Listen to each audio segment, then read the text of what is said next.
नमस्कार, मैं हूं आशीष शर्मा और आप देख रहे हो न्यूज़ 18 का खास कार्यक्रम चुनावी थाली। हमारे साथ हैं प्रदेश सरकार की महिला एवं बाल विकास मंत्री ममता भूपेश, जिसे कांग्रेस पार्टी ने सिकराई विधानसभा सीट से प्रत्याशी बनाया गया है। साथ ही वो स्टार प्रचारक भी हैं। उनके पास जिम्मेदारी है 200 विधानसभा सीटों पर पार्टी का वोट बैंक बढ़ाने की। मैडम, काफ़ी भागदौड़ चल रही है, प्रचार चल रहा है, कितने गाँव का प्रतिदिन दौरा करते हो और किस भागदौड़ में किस प्रकार ब्रेकफास्ट पे बैठी हो, क्या टाइमिंग रहता है? देखिए, इन दिनों में तो हेक्टिक शेड्यूल तो रहता ही है, आपको भी पता है। चुनाव है, अपने आप में बहुत महत्वपूर्ण है और 5 साल जो जनता की सेवा की, उसका रिजल्ट आने का समय है इस समय।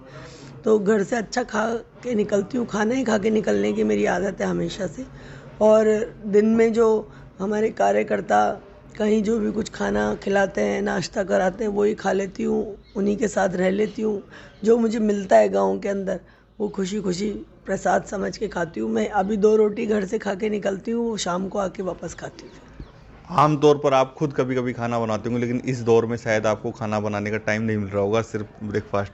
बात सही कह रहे हो आप। अभी इन दिनों में तो नहीं समय मिल पाता है, क्योंकि बहुत जल्दी निकलना होता है और रात को आते आते भी कभी 11-12 बज जाते हैं। तो मैं समझती हूँ कि पहले जो मेरा रूटीन था वो अब नहीं हो पा रहा इन दिनों। तो 15 दिन रूटीन अलग रहेगा, फिर वापस एक गृहिणी के तौर पे मैं अपने घर में रहती हूँ। मेरे बच्चों को भी रहता है कि आप खाना बना के दीजिए, खाना बना के खिलाइए। तो हमेशा से घर का कुछ न कुछ काम करने की मेरी आदत है। ये जो खाना है या जो ब्रेकफास्ट है, इसका जो जायका है वो क्षेत्र में किस प्रकार का माहौल या जायका नज़र आ रहा है जनता के बीच?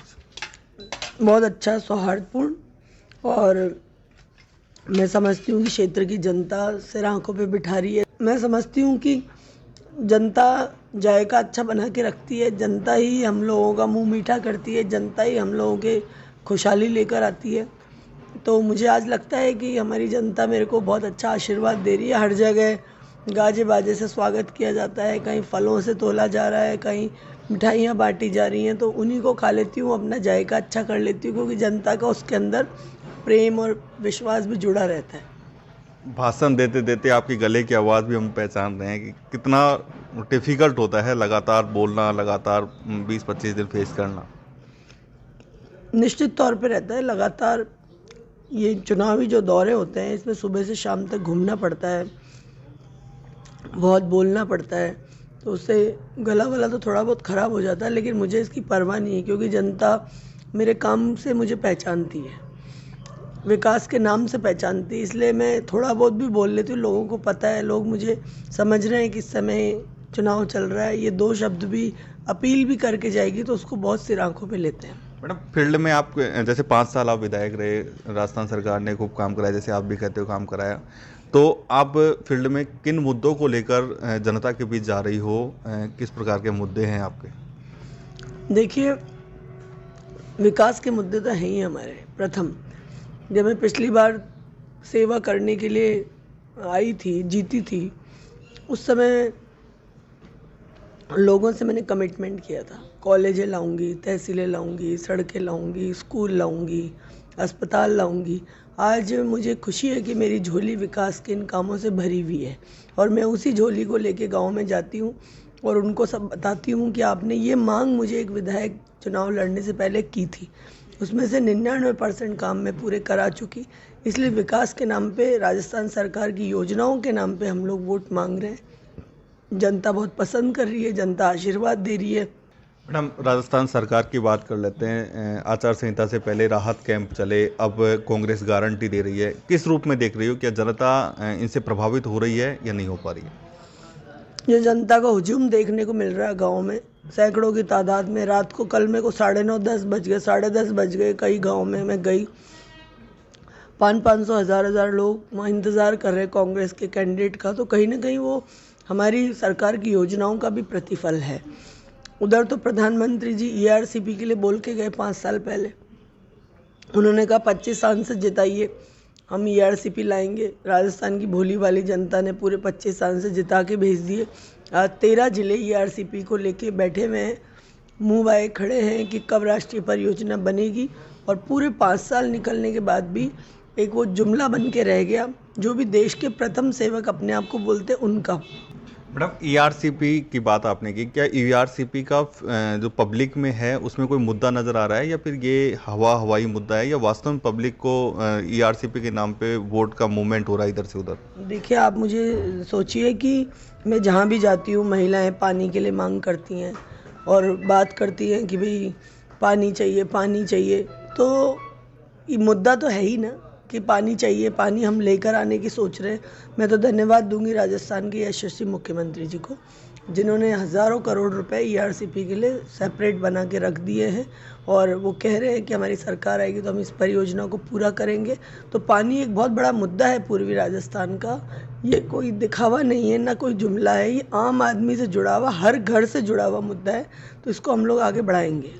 प्रतिद्वंदी की बात कर लेते हैं। पिछली बार भी भाजपा के विक्रम बंसीवाल थे, काफ़ी राजनीतिक परिवार से वो संबंध रखते हैं, उनके पिताजी, चाचा, दादा, ताऊ, बहुत सारे विधायक रहे हैं। किस प्रकार का एक उनसे मुकाबला मान रही है? जो व्यक्ति खुद के गांव की चिंता नहीं कर सकता, सिर्फ 40 साल एमएलए बन गए, मैं बन गया, मेरा भाई बन गया, मेरा भाई बन गया, ये सब आज की जो जनता है, जो जागरूक मतदाता है, ये पुरानी बातों को याद नहीं करते। वो कहते हैं पुराने भी थे तो 40 साल का हिसाब तो दीजिए। क्या आपने किया क्या उस विधानसभा क्षेत्र में? सिर्फ विधायक बनने का ही आपका मुद्दा था या उसके आगे भी आप बढ़े कि भाई परिवारवाद को ही आगे बढ़ाना था? कांग्रेस ने मेरे जैसी एक आम कार्यकर्ता को 5वीं बार टिकट दिया है और मैं 5वां चुनाव विधानसभा का लड़ रही हूँ। हमारे यहाँ तो कोई परिवारवाद से किराए के अंदर इस तरह का आया नहीं। और ये जुमला बातें बोल बोल के, परिवारवाद की बातें आगे कर करके हम विधायक रहे, अच्छी बात है, आपको जनता ने चुना, लेकिन आप हिसाब दीजिए 40 साल का कि आप विधायक बन के क्या किया आपने। मैडम जो उनके साथ जो पूर्व विधायक लगे हुए, उनके चाचा, वो काफ़ी बार भाषणों में ये बात कहते हैं कि कोई चोरी का एक वो बताते हैं कि किसी प्रकार की कोई चोरी की, और आपको आड़े हाथों लेते हैं उस मामले में। क्या है ये मामला, क्यों देखिए, वो बेचारी महिला जिसका नाम लिया, वो मुझे उस दिन से ही कह रही है कि मुझे बुलाओ, मैं यहाँ बोलना चाहती हूँ कि वो कितने झूठ बोल रहे हैं, कितने झूठे हैं। लेकिन मैं समझती हूँ कि जो ड्रामेबाज लोग हैं उनको स्टंट चाहिए। इस तरह की बातें बोलना सीख रहा है कि जनता बहुत अच्छी तरह से जानती है कि यहाँ ना कोई कमीशन खोरी थी, ना भ्रष्टाचार। उनके पास बोलने के लिए जब कुछ नहीं है तो अब वो इन बातों पर आ गए हैं। वो महिला जिसके लिए वो बोलते हैं, वो मुझे बार बार बोल रही है कि मुझे बुलाओ, मुझे बुलाओ।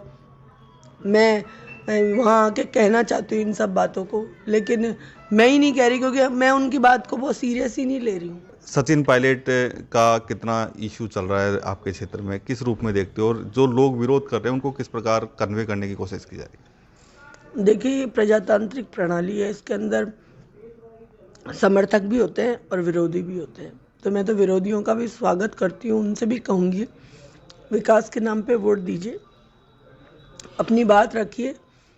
जहाँ तक नारे लगाने की बात है, तो देखिए राजनीति के अंदर तो कभी मीठा खाने को मिलेगा, कभी नमकीन खाने को मिलेगा। तो वो हमको आदत है इस बात की। नौजवान भाई हैं, कभी उत्तेजित हो जाते हैं किसी बात को लेके, तो मैं उनकी बात की चिंता नहीं कर रही हूँ। मैं तो उनसे फिर भी अपील करना चाहूँगी कि अपने क्षेत्र के विकास पे हमारे साथ लगिए।